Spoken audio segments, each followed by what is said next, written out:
কোন চাঁদাবাজের অস্তিত্ব থাকবে না। জাতিকে বিভক্ত করতে চায় তারা জাতির বন্ধ হতে পারে না। অতীতে যারা কামড়ি করে তারা জাতিকে নিয়ে সামনে আগাতে পারবে না।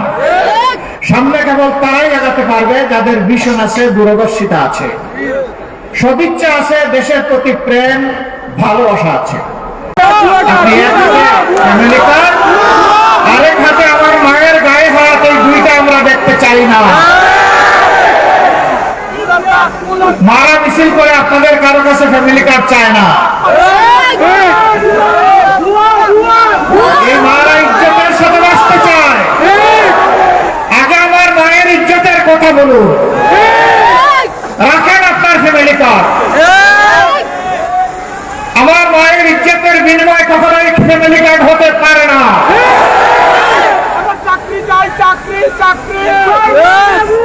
সম্মানিত ভাই বোনেরা, যুবক যুবতীরা, আমার বাড়িতে এবং কারো বাড়িতে মিছিল নিয়ে গিয়ে বলে নাই আমাদেরকে বেকার ভাতা দিন।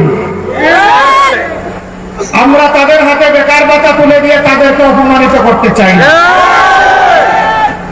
আমরা চাই তাদের প্রত্যেকের হাতে হালাল রুজি করার জন্য মর্যাদার কাজ তুলে দিতে চাই। আমাদের যুবকরা যুবতীরা গর্ব করে বলবে, আমি বাংলাদেশ, এটি আমার প্রিয় বাংলাদেশ। এই বাংলাদেশকে দিতে চাই, নিতে চাই না। হ্যাঁ, রাষ্ট্রের যা দেওয়ার তা রাষ্ট্র দিতে বাধ্য থাকবে, কিন্তু সেটা মর্যাদার সাথে ইনশাআল্লাহ। আমরা সেই শিক্ষা, সেই দক্ষতা, সেই প্রশিক্ষণ, সেই কাজ ইনশাআল্লাহ যুব সমাজের হাতে তুলে দেব।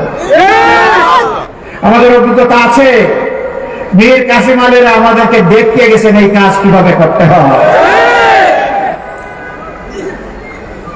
স্বাস্থ্য সেবার পথ প্রদর্শক, যিনি যুগান্তকারী বিপ্লব এনেছিলেন স্বাস্থ্য সেবায়, সহ্য করতে না পারে তারই শেষ করে দিল।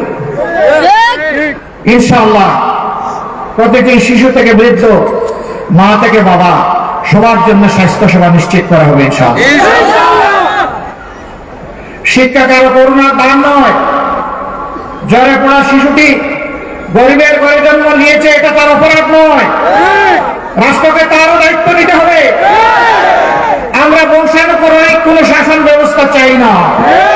রাজার ছেলে রাজা হবে এটা দেখতে চাই না। একজন বিপ্লবের ছেলেও যদি তার মেধা থাকে, সে একদিন বাংলাদেশের প্রধানমন্ত্রী হবে, এটাই দেখতে চাই। সেই সাম্যের বাংলাদেশ আমরা করতে চাই ইনশাআল্লাহ। এর জন্য আমাদের স্পষ্ট ঘোষণা, দুর্নীতি আমরা করি না, আমাদের সাথে এটা যায় না, দুর্নীতি কাউকে করতে দেবে না।